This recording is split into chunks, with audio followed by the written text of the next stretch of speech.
یہ ذکر پہلے آ چکا ہے کہ لوط علیہ السلام سیدنا ابراہیم علیہ السلام کے بھتیجے تھے۔ سیدنا لوط علیہ السلام کے باپ کا نام ہاران تھا، جو تارخ یعنی آزر کے بیٹے تھے۔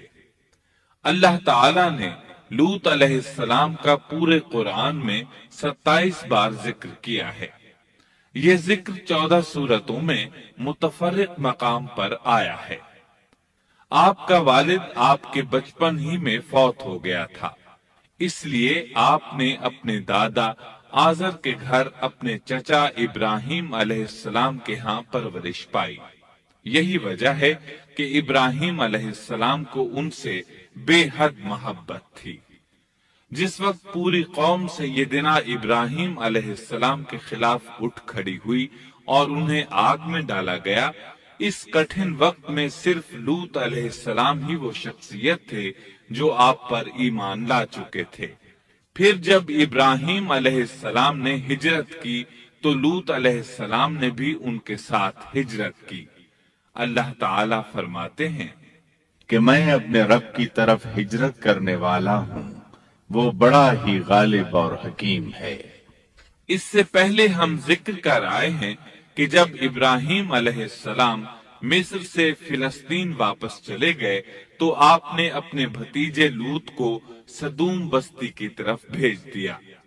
یہ بحر مردار کے پاس ایک بستی تھی، تجارتی مرکز اور مسافروں کے لیے آرام کی جگہ تھی۔ یہ کافر قوم تھی، ان میں ایک بھی مومن نہیں تھا۔ اللہ تعالیٰ فرماتے ہیں پس جتنے ایماندار وہاں تھے ہم نے انہیں نکال لیا، اور ہم نے وہاں مسلمانوں کا صرف ایک ہی گھر پایا۔ یہ سب لوگ کافر تھے، لوگوں میں سب سے زیادہ فاسق اور فاجر تھے۔ ان لوگوں نے ایسی برائیاں ایجاد کی کہ ان سے پہلے کائنات میں کسی نے نہ کی تھی۔ چنانچہ اللہ فرماتے ہیں جب لوط نے اپنی قوم سے کہا تم ایسی فحاشی اور بے حیائی کا ارتکاب کرتے ہو جو جہانوں میں تم سے پہلے کسی شخص نے نہیں کی۔ پھر اللہ فرماتے ہیں کیا تم عورتوں کو چھوڑ کر مردوں سے حاجت پوری کرتے ہو، بلکہ تم حد سے بڑھنے والی قوم ہو۔ اس کام یعنی اغلام بازی اور جنسی بے راہ روی کو قوم لوط نے شروع کیا، لیکن بعض کہتے ہیں یہ تو فطری چیز ہے اور بعض کہتے ہیں یہ جنات سے شروع ہوئی۔ بہرحال یہ فسق و فجور اور گھناؤنا جرم اسی قوم سے شروع ہوا۔ فرشتوں کی زبانی اللہ تعالی نے فرمایا فرشتوں نے کہا کہ ہم گناہگار قوم کی طرف بھیجے گئے ہیں۔ پھر کہنے لگے مگر خاندان لوط کہ ہم ان سب کو تو ضرور بچا لیں گے، سوائے اس کی بیوی کے کہ ہم نے اسے رکنے اور باقی رہ جانے والوں میں مقرر کر دیا ہے۔ اسی طرح لوط علیہ السلام نے ان سے کہا کیا تم جہان والوں میں سے مردوں کے ساتھ شہوت رانی کرتے ہو، اور تمہاری جن عورتوں کو اللہ نے تمہارا جوڑ بنایا ہے ان کو چھوڑ دیتے ہو، بلکہ تم ہو ہی حد سے گزر جانے والے۔ اللہ تعالی نے قرآن میں کتنے ہی مقامات پر اس گناہ کی برائی اور قباحت بیان فرمائی ہے، اس لیے کہ یہ نہایت سنگین اور گھناؤنا جرم ہے۔ اللہ تعالی فرماتے ہیں اور لوط کا ذکر کر جبکہ اس نے اپنی قوم سے کہا کہ کیا باوجود دیکھنے بھالنے کے پھر بھی تم بدکاری کرتے ہو؟ یہ کیا بات ہے کہ تم عورتوں کو چھوڑ کر مردوں کے پاس شہوت سے آتے ہو؟ حق یہ ہے کہ تم بڑی ہی نادانی کر رہے ہو۔ اللہ تعالی نے اس قوم کی قبیح خصلتوں کا جتنا ذکر کیا ہے کسی اور قوم کا نہیں کیا۔ انہیں کافر، مجرم، جاہل اور حد سے بڑھنے والا کہا گیا، کہیں فضول خرچی کرنے والے اور فاسق کہا گیا۔ یہ تمام برائیاں ان میں موجود تھیں۔ اللہ تعالیٰ فرماتے ہیں اور لوط کو یاد کرو جب انہوں نے اپنی قوم سے کہا تم ایسی فحاشی کرتے ہو کہ تم سے پہلے کسی جہاں والے نے نہیں کی، کیا تم مردوں کے پاس بدفعلی کے لیے آتے ہو اور راستوں میں ڈاکے ڈالتے ہو اور مجالس میں نہایت برے کام کرتے ہو؟ یہ لوگ اس قدر خبیث تھے کہ بھری مجلس میں برے برے کام کرتے تھے۔ مثلا سب کی موجودگی میں زوردار آواز کے ساتھ ہوا خارج کرتے، پھر اپنی اس حرکت پر ہنستے، غرض یہ کہ برائی کی تمام تر صفات ان میں موجود تھیں۔ لوط علیہ السلام پھر بھی انہیں سمجھاتے رہے لیکن وہ جھٹلاتے ہی رہے۔ اللہ تعالی فرماتے ہیں، قوم لوط نے پیغمبروں کو جھٹلایا جبکہ ان کے بھائی لوط نے ان سے کہا کہ تم اللہ کا خوف نہیں رکھتے، میں بلا شبہ تمہاری طرف امانت والا پیغمبر ہوں، اللہ سے ڈرو اور میری اطاعت کرو، اور اس کام پر میں تم سے کوئی اجرت اور مزدوری نہیں چاہتا، میرا اجر تو صرف اور صرف جہانوں کو پالنے والے کے ذمے ہے۔ انبیاء کا مشن ہی یہ ہوتا ہے کہ تبلیغ کرتے رہیں، لہذا لوط علیہ السلام دعوت دیتے رہے، لیکن دعوت کے نتیجے میں قوم کا رد عمل کیا تھا، اللہ نے اس کا بھی ذکر کیا ہے۔ بس اس کی قوم کا جواب یہی ہوتا کہ اللہ کا عذاب لے آ اگر تو سچا ہے۔ اسلام دشمن اور کافر قوموں کا جواب یہی ہوتا ہے۔ قوم عاد اور قوم سمود نے بھی یہی جواب دیا تھا۔ دوسری آیت میں ہے، لوط نے انہیں ہماری پکڑ سے ڈرایا، یعنی انہوں نے کہا اے قوم، اللہ کی پکڑ سے اور عذاب سے بچ جاؤ، محتاط ہو جاؤ، اس کی لاٹھی بے آواز ہے، لیکن وہ ڈرانے والوں سے بھی جھگڑتے ہی رہے۔ ایک اور آیت میں اللہ فرماتے ہیں، اور ان کی قوم سے کوئی جواب نہ بن پڑا بجز اس کے کہ آپس میں کہنے لگے کہ ان لوگوں کو اپنی بستی سے نکال دو، یہ پاک باز بننے کی کوشش کرتے ہیں۔ چونکہ یہ سب کے سب لوگ فحاشی، عریانی، بے حیائی، بے غیرتی، فسق و فجور اور بدکاری میں مصروف تھے، ان کے نزدیک پاکیزگی اختیار کرنا بے معنی کام بن چکا تھا۔ لوط علیہ السلام اور ان کی بیٹیوں کے علاوہ کوئی شخص پاک نہ تھا، سب کے سب غلاظت میں ڈوبے ہوئے تھے۔ چنانچہ انہوں نے لوط علیہ السلام کو اپنی بستی سے نکال باہر کرنے کا فیصلہ کیا۔ کہنے لگے، اے لوط، اگر تو اپنے اس واعظ و نصیحت سے باز نہ آیا تو ضرور تجھے نکال دیا جائے گا۔ اس پر لوط نے فرمایا، میں بھی تمہارے اس گھناونے عمل سے بیزار ہو چکا ہوں۔ چنانچہ لوط علیہ السلام اس موقع پر وہاں سے نکل آئے اور اپنے رب سے یوں دعا گو ہوئے، اے میرے پروردگار، مجھے اور میرے اہل کو ان کے عمل سے بچا لے اور نجات عطا فرما۔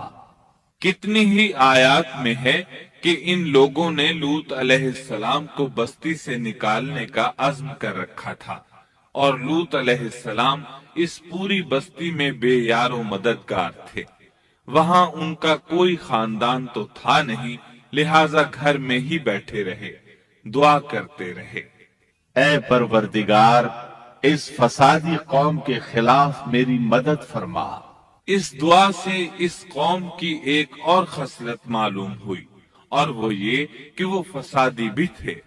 سو اللہ نے دعا قبول فرمائی، فرشتے بھیجے، جبرائیل، میکائیل اور ملک الموت، اور بعض روایات کے مطابق اسرافیل کو بھی ان کے ساتھ بھیجا گیا۔ وہ سب سے پہلے ابراہیم علیہ السلام کے پاس آئے تاکہ انہیں اسحاق علیہ السلام کی بشارت دیں۔ آخر کار یہاں سے فرشتوں نے سدوم کا رخ کیا۔ یہ فرشتے وہاں نوجوان لڑکوں کی صورت میں پہنچے، ان کی ٹولیوں کے پاس سے گزرے تاکہ انہیں آزما لیا جائے، ان پر حجت قائم ہو جائے۔ مطلب یہ کہ اللہ تعالیٰ نے فرشتوں سے کہا تھا کہ ان لوگوں کو اس وقت تک ہلاک نہ کرنا جب تک کہ ان کے نبی کو ان پر الزام لگاتے نہ دیکھ لو۔ چنانچہ یہ فرشتے نوجوان اور خوبرو لڑکوں کی صورت میں بستی کے کنارے پہنچ گئے۔ لوط علیہ السلام کی ایک بیٹی بستی سے باہر کنارے پر رہتی تھی۔ جب اس نے انہیں دیکھا تو ڈر گئی۔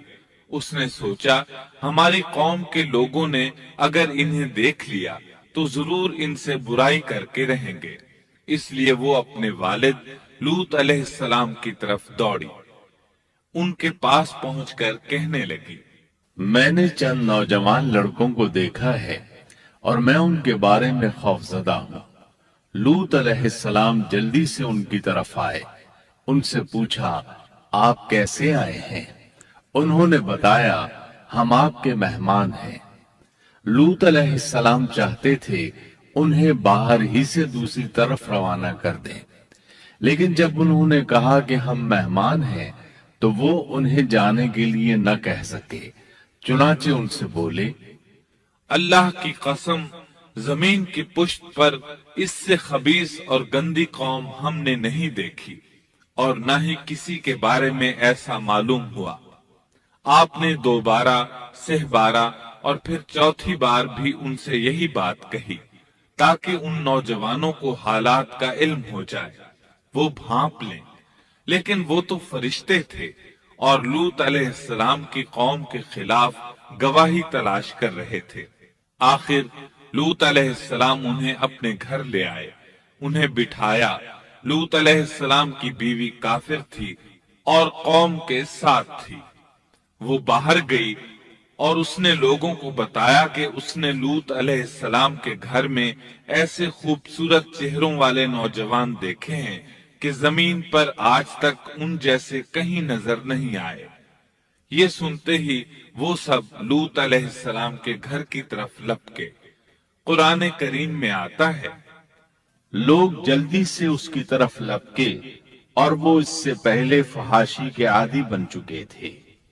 ایک جگہ الفاظ ہیں، شہر کے لوگ خوش ہوتے ہوئے آئے۔ وہ اس حد تک فاسق اور فاجر بن چکے تھے کہ خوش ہوتے ہوئے وہاں آئے تاکہ ان خوبصورت لڑکوں سے لذت حاصل کر سکیں۔ یہ گھر کے سامنے پہنچ گئے تو لوط علیہ السلام انہیں روکنے کے لیے گھر سے نکلے۔ ان سے فرمایا، اے میری قوم، تمہاری خواہش کے لیے میری بیٹیاں موجود ہیں، یعنی قوم کی عورتیں موجود ہیں۔ نبی قوم کا باپ ہوتا ہے، اس کی بیویاں قوم کی مائیں اور قوم کی عورتیں اس کی بیٹیاں شمار ہوتی ہیں، جیسا کہ سورہ ہود میں آتا ہے۔ کہنے لگے، اے میری قوم، میری یہ بیٹیاں تمہارے لیے پاکیزگی کا باعث ہیں، لہذا اللہ سے ڈرو اور مجھے میرے مہمانوں کے بارے میں رسوا نہ کرو۔ کیا تم میں کوئی بھلا شخص موجود نہیں؟ آپ کی بات کے جواب میں انہوں نے کیا جواب دیا؟ قرآن مجید میں آتا ہے، کہنے لگے، لوط، تو جانتا ہے تیری بیٹیوں یعنی قوم کی عورتوں سے ہمیں کوئی سروکار نہیں، ہم جو چاہتے ہیں تمہیں خوب معلوم ہے۔ لوط کہنے لگے، کاش میرے پاس کوئی قوت ہوتی یا میں کسی مضبوط پناہ میں ہوتا۔ لوط علیہ السلام کے پاس کچھ بھی تو نہیں تھا، صرف ان کی اپنی بیٹیاں ان پر ایمان لائی تھیں، یہاں تک کہ ان کی بیوی بھی کافر تھی۔ بخاری اور مسلم کی روایت ہے، نبی کریم صلی اللہ علیہ وسلم نے فرمایا، اللہ تعالی لوط پر رحمت فرمائے، وہ اللہ تعالی کی طرف پناہ لیتے تھے۔ مفسرین کا کہنا ہے کہ لوط علیہ السلام کے بعد اللہ نے جو نبی بھیجا وہ کسی اونچے خاندان اور قبیلے کا چشم و چراغ ہوتا تھا جو اس کی حفاظت کرنے کے قابل ہوتا تھا۔ لوط علیہ السلام کے ساتھ کوئی مددگار نہیں تھا۔ ایک دوسرے مقام پر اللہ تعالیٰ فرماتے ہیں، اور شہر کے لوگ خوش ہوتے ہوئے آئے۔ لوط نے کہا، یہ میرے مہمان ہیں، مجھے رسوا نہ کرو، اللہ سے ڈرو اور مجھے ذلیل نہ کرو۔ انہوں نے کہا کیا ہم نے تجھے جہان والوں کے بارے میں منع نہیں کیا؟ یعنی انہوں نے آپ کو تبلیغ وغیرہ سے بھی روک دیا تھا۔ لوط نے کہا اگر خواہش پوری کرنا چاہتے ہو تو میری بیٹیاں یعنی قوم کی عورتیں موجود ہیں، ان سے کر لو۔ اے پیغمبر تیری عمر کی قسم وہ لوگ اپنی مدہوشی میں مست تھے۔ اللہ تعالیٰ نے کسی انسان کی عمر کی قسم نہیں کھائی سوائے نبی کریم صلی اللہ علیہ وسلم کے، اور یہ اعزاز آپ کے شرف، عزت اور تکریم پر دلیل ہے۔ اب ان لوگوں نے گھر میں داخل ہونے کی تیاری کر لی۔ ادھر لوط علیہ السلام نے اپنے تینوں مہمانوں کی طرف دیکھا۔ آپ ان کے لیے فکر مند تھے، لیکن وہ یہ دیکھ کر حیران ہوئے بغیر نہ رہے کہ وہ تینوں بالکل بے فکر بیٹھے تھے۔ اس وقت کی کیفیت اللہ تعالیٰ نے قرآن مجید میں یوں بیان فرمائی ہے، تم لوگ تو کچھ انجان سے معلوم ہو رہے ہو۔ اس پر وہ کہنے لگے ہم تو تیرے پاس وہ فیصلہ لائے ہیں جس میں اس قوم کو شک تھا، اور ہم تیرے پاس حق لے کر آ چکے ہیں، اور بے شک ہم سچے ہیں۔ سورۃ العنکبوت میں اللہ تعالیٰ فرماتے ہیں، فرشتوں نے کہا اے لوط نہ ڈر اور غم نہ کھا، یقیناً ہم تجھے اور تیرے اہل کو سوائے تیری بیوی کے نجات دیں گے، وہ پیچھے رہ جانے والوں میں سے ہوگی۔ ہم اس بستی والوں پر ان کے گناہوں کے سبب آسمان سے عذاب نازل کرنے والے ہیں۔ انہوں نے یہ بھی کہا، کہنے لگے اے لوط ہم اللہ کے بھیجے ہوئے فرشتے ہیں، یہ لوگ تجھ تک نہ پہنچ پائیں گے، یعنی تجھے تکلیف نہیں پہنچا سکیں گے۔ پھر ان میں سے ایک شخص نے اندر داخل ہونے کی کوشش کی۔ جبریل اٹھے، انہیں ایک ایسی ضرب لگائی کہ تمام کے تمام اوندھے ہو گئے۔ اس بارے میں اللہ کا فرمان ہے، انہوں نے لوط کو اس کے مہمانوں کے بارے میں پھسلانے کی کوشش کی تو ہم نے ان کی آنکھیں مٹا ڈالی۔ اللہ تعالیٰ سورۃ القمر میں فرماتے ہیں، بس میرا عذاب اور ڈرانا چکھو۔ وہ دھمکیاں دینے لگے اور واپس جاتے ہوئے کہنے لگے ہم تجھ سے کل نبٹ لیں گے۔ انہوں نے سزا محسوس بھی کر لی لیکن پھر بھی توبہ نہ کی۔ اس وقت فرشتوں نے کہا، یقیناً ان کے وعدے کا وقت صبح کا ہے، اور کیا صبح بالکل قریب نہیں؟ صبح تک انہیں مہلت مل گئی۔ فرشتوں نے کہا، اے لوط اپنے اہل کو رات کے حصے میں لے کر نکل جا، اور ان کے پیچھے پیچھے تو چل، اور تم میں سے کوئی پیچھے مڑ کر نہ دیکھے، اور جہاں تمہیں حکم ہو چلے جاؤ۔ اور ہم نے اسے وہ فیصلہ سنا دیا کہ صبح ہوتے ہی اس قوم کی جڑ کاٹ دی جائے گی۔ اسی طرح اللہ تعالی سورۃ الشعراء آیت 170 اور 171 میں فرماتے ہیں، ہم نے اسے اور اس کے تمام اہل کو نجات دی سوائے اس کی بیوی کے جو پیچھے رہنے والوں میں سے تھی۔ سورۃ القمر میں اللہ تعالی فرماتے ہیں، تمام ہلاک ہو گئے سوائے لوط کی آل کے، انہیں ہم نے صبح سحری کے وقت یعنی رات کے آخری حصے میں نجات دی، یہ ہمارا احسان تھا، اور اسی طرح ہم شکر گزاروں کو بدلہ دیتے ہیں۔ چنانچہ لوط علیہ السلام نکل کھڑے ہوئے، ان کے ساتھ ان کی صرف 2 بیٹیاں تھیں، وہ بستی سے نکل گئے۔ پھر صبح ہوئی، روشنی پھیلنے لگی تو عذاب آ گیا، اور صبح سویرے ہی انہیں ٹھہرنے والے عذاب نے آ لیا، بس تم میرے عذاب اور ڈرانے کا مزہ چکھو۔ یہ عذاب کیسا تھا؟ جبریل علیہ السلام آئے، اپنا پر زمین کے نیچے داخل کیا، اس مکمل بستی کو اکھیڑا اور آسمان کی طرف اٹھا کر لے گئے۔ کہا جاتا ہے کہ فرشتوں نے اس بستی کے مرغوں کی اذان اور کتوں کے بھونکنے کی آوازیں سنی اور لوگوں نے فرشتوں کی تسبیح سن لی۔ جبریل علیہ السلام نے ایک چیخ ماری، سب بجھی ہوئی آگ کی طرح ہو گئے، پھر مکمل بستی کو پکڑ کر الٹا دیا۔ ہر ایک کے لیے آسمان میں پتھر تیار تھا، بہرحال اس کو زمین پر دے مارا۔ اللہ تعالی سورہ ہود میں فرماتے ہیں، پس جب ہمارا حکم آیا تو ہم نے اس کا اوپر والا حصہ نیچے کیا اور ان پر کنکریلے پتھر برسائے جو تہ بتہ تھے، تیرے رب کی طرف سے نشاندار تھے، اور وہ ان ظالموں سے کچھ دور نہیں تھے۔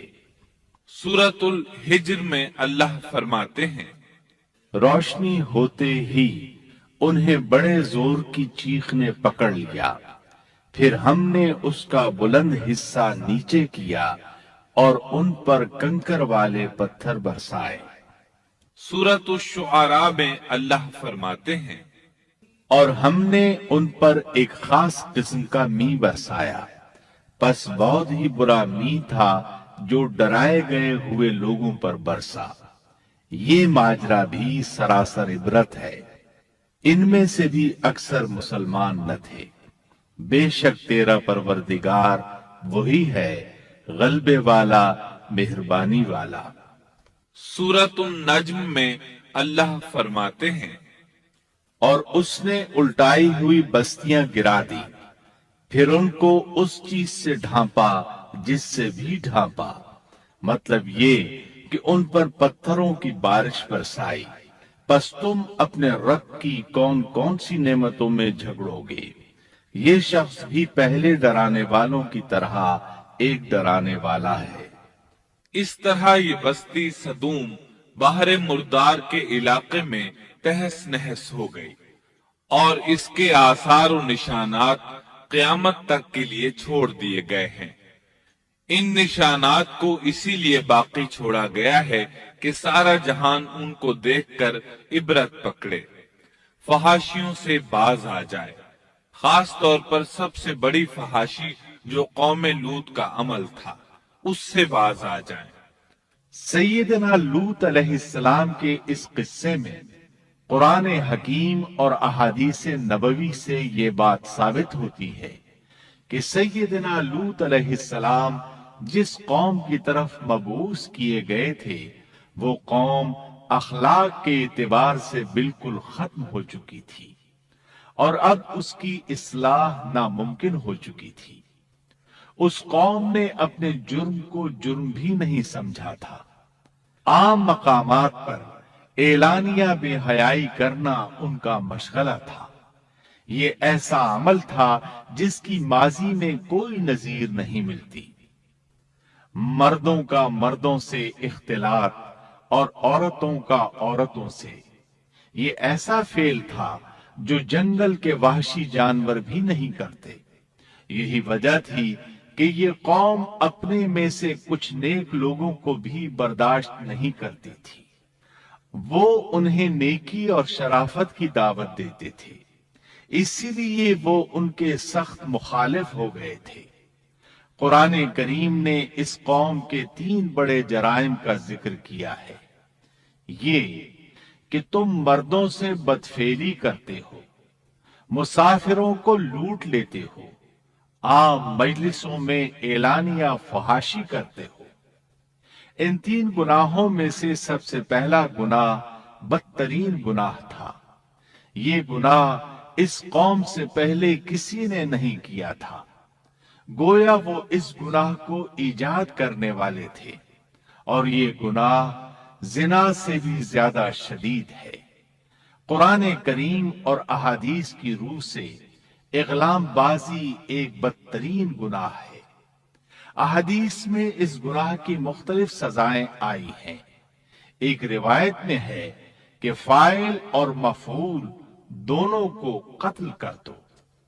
بستی سدوم عذاب کے نزول سے قبل کن حالات سے دوچار تھی، سورۃ الزاریات آیت 35 اور 36 میں یوں بیان ہوا ہے، پھر ہم نے ان سب لوگوں کو نکال لیا جو اس بستی میں مومن تھے، یعنی لوط علیہ السلام اور ان پر ایمان لانے والے، سو ہم نے اس بستی میں سوائے ایک گھر کے مسلمانوں کا کوئی گھر نہ پایا۔ اس کا مطلب ہے وہاں صرف سیدنا لوط علیہ السلام اور ان کا گھرانہ مسلمان تھا، باقی سب گھر کافروں کے تھے۔ اللہ تعالیٰ کسی قوم کی مکمل تباہی کا فیصلہ اس وقت تک نہیں کرتے جب تک کہ اس قوم میں کچھ قابل لحاظ بھلائی موجود ہو، مگر جب قوم کا حال یہ ہو جائے کہ اس میں بھلائی آٹے میں نمک کے برابر بھی باقی نہ رہے، تو ایسی صورت میں اللہ کا قانون یہ ہے کہ نبی اور اس پر ایمان لانے والوں کو اپنی قدرت خاص سے کسی نہ کسی طرح بچا لیا جاتا ہے، اور باقی لوگوں کے ساتھ وہی معاملہ کیا جاتا ہے جو ہوش مند تاجر اپنے ٹوکرے کے گلے سڑے پھلوں کے ساتھ کرتا ہے، اچھے پھل ان میں سے نکال لیتا ہے اور سڑے ہوئے باہر پھینک دیتا ہے۔ عذاب کے بعد اللہ تعالیٰ نے اس شہر کے کھنڈرات کے بارے میں سورۃ الذاریات آیت 37 میں یوں فرمایا ہے، اس عذاب کے بعد ہم نے وہاں بس ایک نشانی ان لوگوں کے لیے چھوڑ دی جو دردناک عذاب سے ڈرتے تھے۔ اس نشانی سے مراد بحیرہ مردار ہے۔ اس کا جنوبی علاقہ آج بھی ایک عظیم تباہی کے آثار پیش کر رہا ہے۔ ماہرین آثار قدیمہ کا خیال ہے کہ قوم لوط کے 5 بڑے شہر شدید زلزلے سے زمین میں دھنس گئے تھے اور ان کے اوپر بحیرہ مردار کا پانی پھیل گیا تھا۔ اس خیال کی وجہ یہ بتائی جاتی ہے کہ بحیرہ مردار کا وہ حصہ جو اللسان نامی جزیرے کے جنوب میں واقع ہے، وہ صاف طور پر بعد میں پیدا ہوا ہے، اور قدیم بحیرہ مردار کے جو آثار اس جزیرے کے شمال میں نظر آتے ہیں، وہ جنوب میں پائے جانے والے آثار سے بالکل مختلف ہیں۔ ماہرین آثار قدیمہ نے اس سے یہ بات اخذ کی ہے کہ جنوب کا حصہ پہلے اس بحیرہ کی سطح سے بلند تھا، بعد میں زلزلے سے دھنس کر زمین کے نیچے چلا گیا۔ اس دھنسنے کا زمانہ بھی 2000 برس قبل مسیح کے قریب معلوم ہوتا ہے، اور یہ زمانہ تاریخ کے اعتبار سے سیدنا ابراہیم علیہ السلام اور سیدنا لوط علیہ السلام کا زمانہ ہے۔ 1965 عیسوی میں آثار قدیمہ کی ایک امریکی ٹیم کو اللسان جزیرے پر ایک بہت بڑا قبرستان ملا۔ اس میں 20,000 سے زائد قبریں تھیں۔ اس سے اندازہ ہوتا ہے کہ قریب ہی کوئی بڑا شہر آباد تھا۔ اس لیے عین ممکن ہے کہ جس شہر کا یہ قبرستان ہے وہ بحیرہ میں غرق ہو چکا ہو۔ بحیرہ کے جنوب میں جو علاقہ ہے اس میں اب بھی ہر طرف تباہی کے آثار موجود ہیں، اور زمین میں گندھک، رال، کول تار اور قدرتی گیس کے اتنے بڑے ذخائر پائے گئے ہیں کہ ان کو دیکھ کر یقین ہو جاتا ہے کہ کسی وقت بجلیوں کے گرنے سے یا آتش فشاں کا لاوا نکلنے سے یہاں آگ پھٹ پڑی تھی۔ اللہ تعالیٰ سورہ ہود کی آیت 83 میں ارشاد فرماتے ہیں، پتھراؤ کا یہ عذاب آج بھی ظالموں سے دور نہیں۔ مطلب یہ کہ جو قوم اس قوم کی طرح ظلم اور بے حیائی پر جم جائے، وہ اپنے آپ کو اس جیسے عذاب سے دور نہ خیال کرے۔ لوط علیہ السلام کے حالات اور واقعات قرآن کریم کی روشنی میں آپ نے سنے۔